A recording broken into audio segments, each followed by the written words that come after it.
بسم الله الرحمن الرحيم لا أقسم بيوم القيامة ولا أقسم بالنفس اللوامة أيحسب الإنسان أن لن نجمع عظامه بلى قادرين على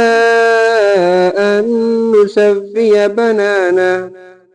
بل يريد الإنسان ليفجر أمامه يسأل أيان يوم القيامة فإذا برق البصر وخسف القمر وجمع الشمس والقمر يقول الإنسان يومئذ أين المفر كلا لا وزر إلى ربك يومئذ المستقر ينبأ الإنسان يومئذ بما قدم وأخر بل الإنسان على نفسه بصيرة ولو ألقى معاذيره لا تحرك به لسانك لتعجل به إن علينا جمعه وقرآنه فإذا قرأناه فاتبع قرآنه ثم إن علينا بيانه كلا بل تحبون العاجلة وتذرون الآخرة وجوه يومئذ ناظرة إلى ربها ناظرة ووجوه يومئذ باسرة تظن أن يفعل بها فاقرة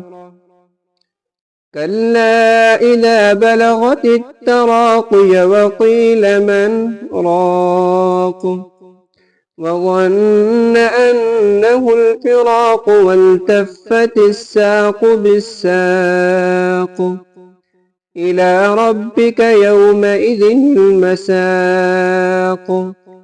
فلا صدق ولا صلى ولكن كذب وتولى ثم ذهب إلى أهله يتمطى